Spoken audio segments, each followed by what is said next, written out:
বিয়া করতে নিতে বিয়া করতে গেলে লাগে আবার মিলে কত নাম্বার এক ভাই মানে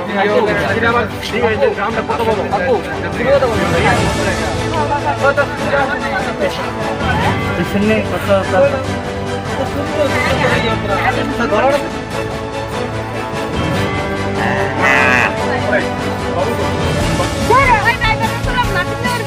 আমার বাড়ির ভিতরে আমার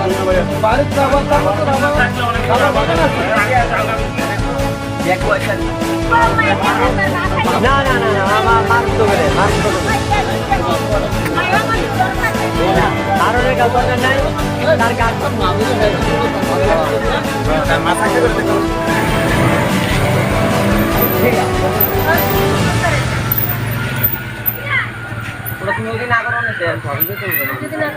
ভাই কি তো হইছে না তো একটু আগে আইছে আমার বাড়িতে মেয়ের বিয়ার সাহায্য কইয়া টাকা দিতাম, তারা সাহায্য দিতাম। আমি কইছি যে না সাহায্য দিতাম না।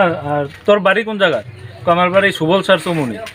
আমি কই দেখতে সন্দেহ হয়েছে, ভালো ছেলে সুবল স্যার চমুনি ওই জায়গা মেয়ের বিয়ার সাহায্য উঠানোর মতন পরিবার নাই আমার জানা মতে, তো এই কারণে সন্দেহ হয়েছে। তখন আমি দেখলাম তোর পকেটে কি আছে, দেখি একটা ওই ফাইলটা আছে কফ সিরাপ। তখন আমার সন্দেহ হয়েছে, আমি ওই আমার পাশের বাড়ি কৃষ্ণাদারে ডাক দিলাম যে সুবল স্যার চমুনি কয়েকজনের নাম জিজ্ঞেস করলাম যে রূপকরে তুমি চিনুনি? কয় না, রূপকের টাইটেল কিতা? আমরা দাদা আছে ওইদিকে পার্থদারে চিনুনি? কয় না, পার্থদার টাইটেল কিতা চিনে না। তখনও সন্দেহ হয়েছে, আমরা আটকাইয়া পুলিশরে ফোন করে জানাইছি, পুলিশ আইব এর দিয়া দেবো পুলিশের কাছে। এর নাম কিটা? তোমার নাম কি? অনিমেষ চৌধুরী।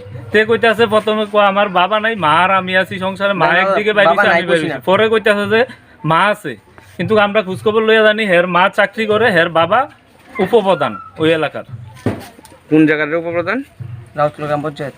রাউতখোলা গ্রাম পঞ্চায়েত। এইভাবে তুই ইয়া করতাছ করে, বাবা মারে বদনাম করতাছ করে? দাদা আমি বদনাম না, আমি সাহায্য করতাম আইছি। এটা কি বদনাম? এটা কোন জায়গা ভাই? এটা চড়িলাম উত্তরমুড়া। আপনারা গ্রামবাসীরা আটকাইছেন? আমরা গ্রামবাসীরা আটকাইছি।